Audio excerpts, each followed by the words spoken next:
Les séries de conversations Footprint présentent des discussions et des réflexions de leaders accomplis sur le lieu de travail et le marché, ainsi que leurs expériences sur les principes clés du leadership.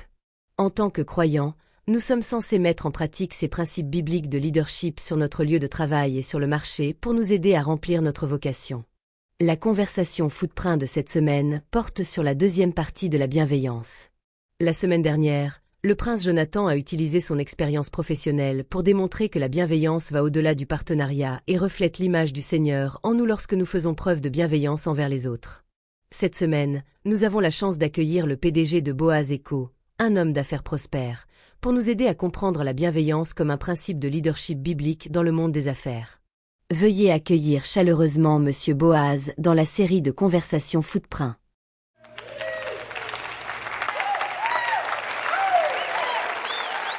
Chers auditeurs, recevez mes salutations les plus distinguées.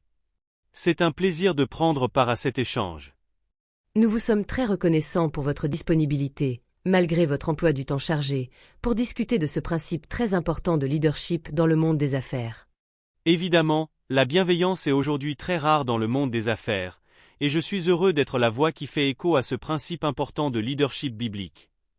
Nous avons constaté que même avant votre rencontre avec Madame Naomi et Ruth, vous aviez l'habitude de faire preuve de bienveillance envers vos employés. La façon dont vous leur parliez avec respect, la manière dont vous les traitiez, et même les dispositions que vous preniez pour leur bien-être, comme les repas et les moments de détente pendant les pauses. Peu d'employeurs font cela. Pouvez-vous nous dire sur quoi repose cette bienveillance envers vos employés? En tant que croyants, nos entreprises devraient être notre ministère. Dès que nous commençons à traiter nos employés comme s'ils étaient moins humains ou de moindre valeur simplement parce qu'ils travaillent pour nous, notre entreprise cesse d'être notre champ missionnaire. C'est très instructif. Nos entreprises comme champ missionnaire? Comment faire cela tout en gardant une entreprise rentable? C'est là tout le paradoxe. Beaucoup de chefs d'entreprise se plaignent de ne pas trouver d'employés dévoués. Cependant, par expérience, je peux vous dire que lorsque vos employés sentent que vous vous souciez sincèrement de leur bien-être, et qu'ils bénéficient eux aussi du succès et de la croissance de l'entreprise, vous gagnerez leur loyauté. Il peut y avoir 1 ou 2 employés qui ne reconnaissent pas votre bienveillance, mais une grande majorité l'appréciera. Certainement, l'expérience parle plus.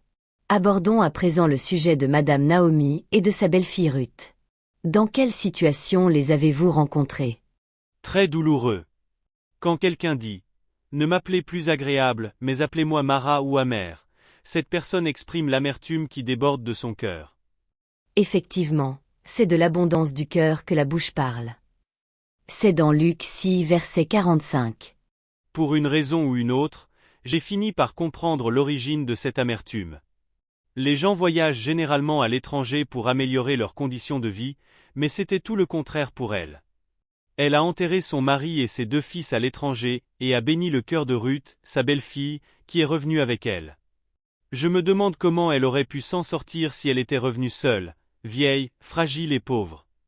Je comprends pourquoi elle a dit « Je suis partie comblée, mais le Seigneur m'a ramenée vide ». Elle était donc très mécontente contre Dieu, n'est-ce pas? Oui. Je pense qu'elle a fini par se rendre compte qu'elle avait été vidée pour être remplie. Et le Seigneur préparait en réalité un témoignage puissant pour elle. Vider pour remplir. Quelle déclaration! Quel témoignage! Avez-vous fait preuve de bienveillance envers elle parce qu'elle était vulnérable, pauvre et affligée? Je sais que c'est surprenant de me l'entendre dire. Par exemple, quelqu'un peut sembler pauvre et vulnérable aujourd'hui, mais Dieu voit en lui un futur milliardaire. Pour devenir milliardaire, il y a certaines valeurs et un certain façonnage que le Seigneur aimerait qu'une personne traverse dans le cadre de la préparation à devenir ce milliardaire. Je fais preuve de bienveillance, j'agis selon les convictions du Seigneur. C'est comme le papillon dans son cocon. Sans ces conditions stressantes et douloureuses, le papillon ne pourrait jamais voler. Est-ce bien cela? C'est pourquoi nous devrions toujours demander l'avis du Seigneur lorsque nous faisons preuve de bienveillance. J'avais la ferme conviction d'aider Madame Naomi et Ruth. J'ai réalisé plus tard que la bienveillance dont je faisais preuve à leur égard faisait partie de l'œuvre du Seigneur pour mettre ce témoignage sur leurs lèvres. D'après ce que vous avez partagé avec nous, je comprends que le Seigneur nous donne l'occasion de participer à ce qu'il fait dans la vie des personnes en nous convainquant de faire preuve de bienveillance à leur égard. Et grâce à cette bienveillance, nous contribuons à la richesse de leur témoignage. C'est très instructif. J'ai une question de l'auditoire. Qu'en est-il de la bienveillance à l'égard des mendiants? Ma réponse pourrait aussi vous surprendre. Il y a une différence entre être pauvre et être mendiant. Savez-vous que la mendicité est une forme de malédiction? Mon arrière-petit-fils, David l'a dit dans le psaume 109 verset 10. Il a aussi dit dans le psaume 37 verset 25 que durant toute sa vie, il n'a jamais vu le juste abandonné ni sa descendance mendier son pain. Intéressant. D'après votre expérience, faites-vous preuve de bienveillance envers les mendiants? Permettez-moi de dire que Madame Naomi et Ruth ne sont pas venues me voir pour mendier ou chercher l'aumône. Ruth travaillait dur dans les champs, glanant derrière mes ouvriers. La tradition juive ne favorise pas la mendicité. Nous devons aider les pauvres. Donc, au lieu de donner des aumônes, aidez la personne à gagner sa vie. Cela me rappelle ce que Paul a dit dans 2 Thessaloniciens 3, 10. Celui qui ne veut pas travailler, qu'il ne mange pas non plus. Je crois aussi que Jésus a guéri l'aveugle Bartimée et que Pierre et Jean ont guéri l'infirme qui mendiait à la porte du temple appelée la Belle Porte pour qu'ils cessent de mendier et puissent commencer à gagner leur vie. Tout à fait, nous pouvons donc aider les pauvres de manière concrète grâce à la bienveillance dans le monde des affaires. Par exemple, en aidant les pauvres avec du capital à investir. Je tiens à souligner que vous devez vous assurer de prêter à quelqu'un qui utilisera l'argent pour investir dans une activité. Pas à quelqu'un qui dépensera tout et viendra vous raconter des histoires. Voilà, c'est un point essentiel. Vous pouvez aussi vendre à prix réduit aux pauvres pour qu'ils aient une plus grande marge bénéficiaire. Vous pouvez leur fournir des produits à crédit à vendre, puis vous rembourser après la vente. Vous pouvez leur offrir des conseils dans le domaine des affaires et des recommandations dans votre réseau pour que d'autres achètent leurs produits ou services. Ce sont là quelques façons de faire preuve de bienveillance dans le monde des affaires pour soutenir ceux qui sont moins aisés et ont vraiment besoin d'aide.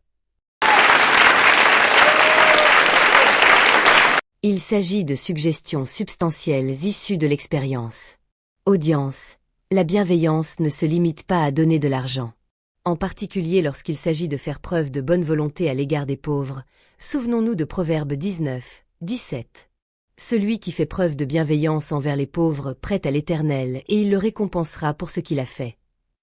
Monsieur Boaz, nous vous sommes très reconnaissants de votre disponibilité à partager avec nous la manière dont nous pouvons refléter l'image du Seigneur en faisant preuve de bienveillance sur notre marché pour aider les autres. Merci de lui témoigner notre reconnaissance.